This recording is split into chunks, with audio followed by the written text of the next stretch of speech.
Buenas amigos y amigas de Noray.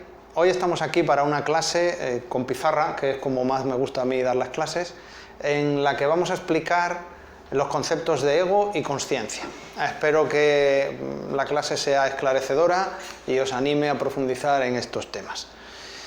Vamos a empezar por el concepto de ego. El ego aquí no lo vamos a entender como el orgullo, el ir muy sobrado, el ser orgulloso, sino como un constructo psíquico interno que se ha desarrollado en el ser humano desde los tiempos primitivos y que tiene como función la supervivencia. Entonces el ego es un sistema interno, como os digo, un constructo que se activa en el momento de nacer y que tiene como función primordial ayudarnos a sobrevivir. Función supervivencia. Voy a ir plasmándolo. Tenemos al ego como un constructo psíquico y que tiene una función, como os digo, función de supervivencia. Ahora bien, ¿cuándo se activa el ego? ¿Para qué nos sirve el ego? ¿De qué se alimenta el ego? Bueno, pues el ego se activa cuando estamos en unas situaciones de estrés, en los tiempos primitivos y hoy en situaciones extremas, de estrés en el que la reacción va a ser o bien la lucha o bien la huida. Estos son los factores que van a alimentar al ego produciendo estrés. Y esta es la señal que el estrés le dice: tienes una misión, tienes que cumplir una misión, y además es su motivo de vida, su motivo de existencia. ¿Qué sucede con la evolución del ser humano? Bueno, pues que hemos dejado atrás la cueva, hemos dejado atrás la hoguera, hemos dejado atrás, estoy hablando de la cultura occidental, hemos dejado atrás el salir cada mañana a cazar una presa, hemos dejado atrás el peligro de vida o muerte cotidiano. Normalmente, cuando salimos de casa, no nos planteamos sobreviviré hoy, volveré por la noche, no, más o menos damos por hecho que vamos a seguir vivos. Entonces este estrés de vida o muerte, lucha o huida, ha desaparecido, en general ha desaparecido, y el ego tiene que encontrar otro tipo de estrés que le alimente, que le dé un sentido de existencia. Ese tipo de estrés nuevo está relacionado con los excesos y las carencias en el plano mental y en el plano emocional. Y también con los miedos, que en realidad son un miedo en grande hecho de muchos miedos en pequeño. De esta manera tenemos que antiguamente el estrés estaba vinculado a lucha, huida, vida o muerte, y ahora el estrés está vinculado a excesos y carencias mentales, emocionales y a los miedos. Estos son los factores que actualmente alimentan al ego. Si nosotros queremos trabajar con nuestro ego, disminuirlo, darle su lugar, porque matarlo, esa idea antigua de hay que matar al ego ya está descartada, todos sabemos ya que no hay que matar al ego, pero sí hay que darle su lugar, porque cuando nacemos está ocupando el 100% de nuestra gestión mental y emocional, y poco a poco tenemos que ir quitándole territorio para que se ajuste a su misión de supervivencia, pero no gestione toda nuestra vida. ¿Cuál es el otro ordenador, el otro constructo psíquico interno al que tenemos que dejar espacio? Pues a la consciencia.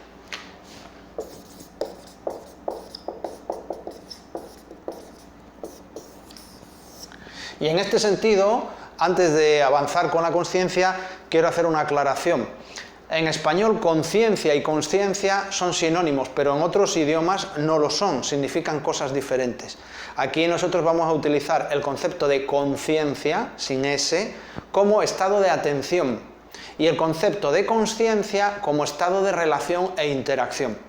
De tal manera que la consciencia es un constructo psíquico interno que nos permite y nos facilita la relación y la interacción con el yo, con lo otro y con los otros. Esa sería la definición sencilla de consciencia. Recordad, conciencia es atención, consciencia es relación e interacción. Volvamos al ego.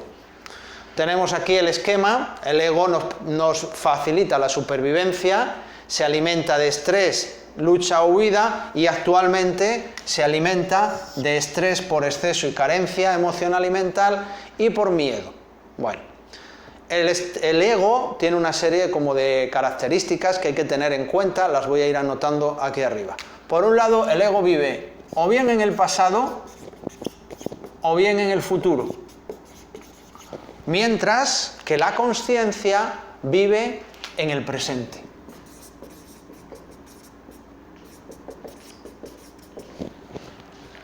El ego elige el sufrimiento,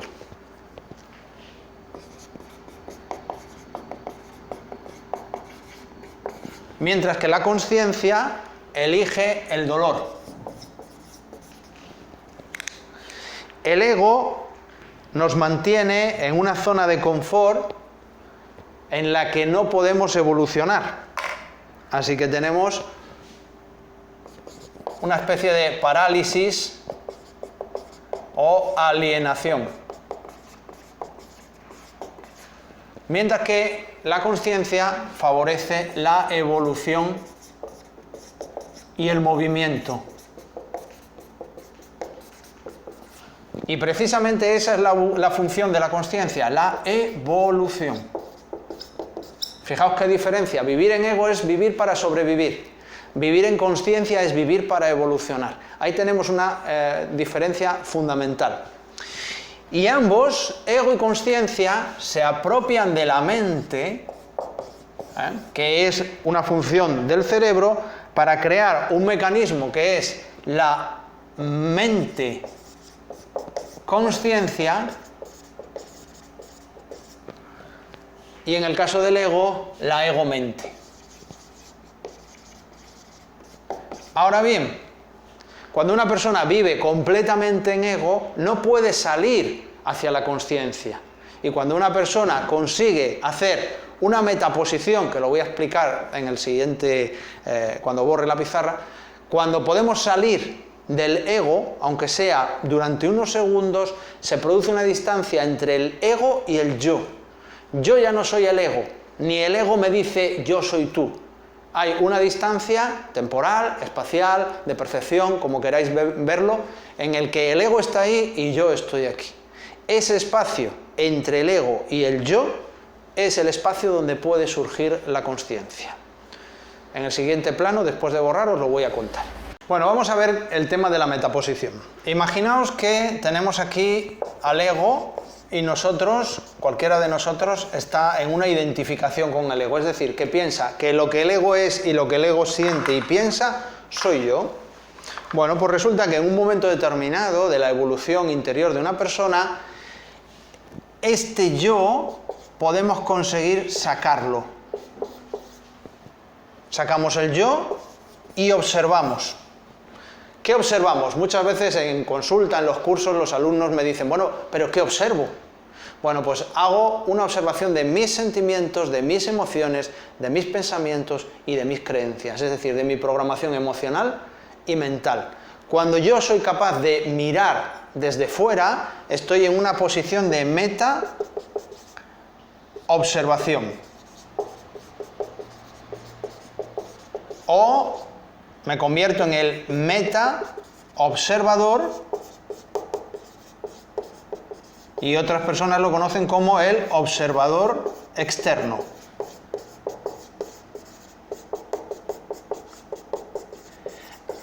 En el momento en que yo puedo observar mis emociones, mis sentimientos, mis creencias y mis ideas, y no identificarme plenamente con ellas, sino desidentificarme un poco, ponerlas un poco en perspectiva, se produce un espacio entre el ego y el yo, y la persona deja de estar aquí.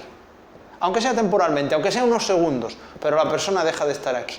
Es en este espacio y en este tiempo en el que surge el silencio, en el que surge el si yo no soy eso, soy otra cosa. Y ahí nace o puede nacer la consciencia.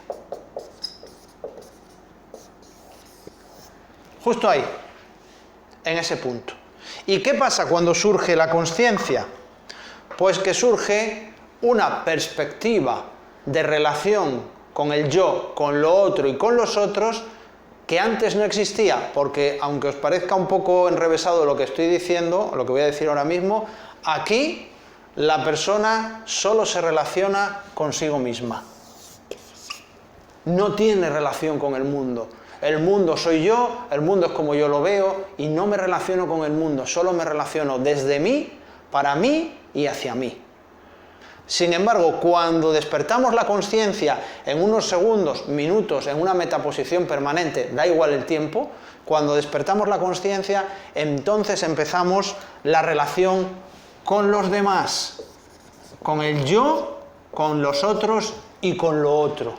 Tenemos el yo, tenemos los otros y tenemos lo otro. Lo otro es la vida.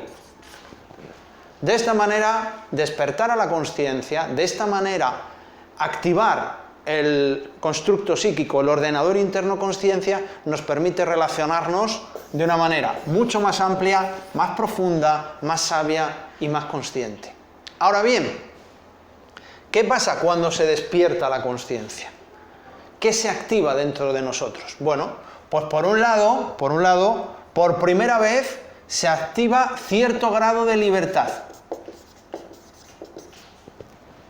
Soy libre, porque tengo dos caminos para elegir, el camino del ego y el camino de la consciencia. Por otro lado, en el momento en que soy libre, soy responsable de mis decisiones.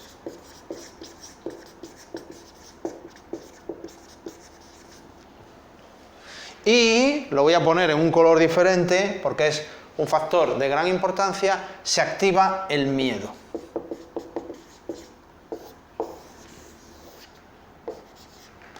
Aquí podía tener miedos, pero no era el miedo a mi libertad y no era el miedo a mi responsabilidad. Tenemos libertad, responsabilidad y miedo. Hay muchas personas que esto lo rechazan, prefieren volver a su zona de confort. Lo rechazan porque esto implica un trabajo interior, implica un cambio de actitud, implica salir de la zona de confort. Por eso, cuando se produce un despertar de la consciencia, hay personas que se sienten descolocadas. Dice, bueno, pero ¿esto qué es? Si no es lo de siempre. Resulta que yo no soy mis emociones, yo no soy mi tristeza, yo no soy mi alegría, yo no soy mi enfado. Es una parte de mí, pero no soy yo. Y puedo elegir no enfadarme, o puedo elegir no estar triste, o puedo elegir al menos vivirlo de una manera ajustada, en su justa medida. Pues resulta que sí, que eso puede suceder. Y cuando eso sucede, empiezo a ser libre, responsable y a sentir miedo. Esto va a favorecer que trabajemos ciertos aspectos, como son la voluntad consciente,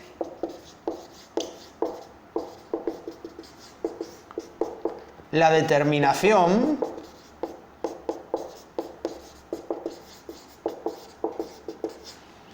la perseverancia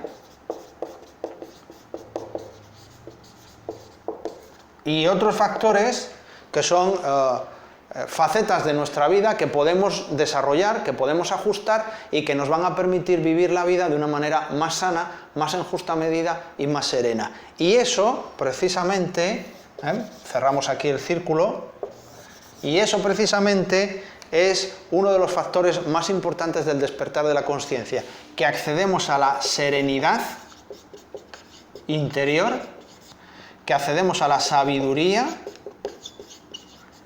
que accedemos a las justas medidas y como consecuencia de esto accedemos a la salud emocional y mental.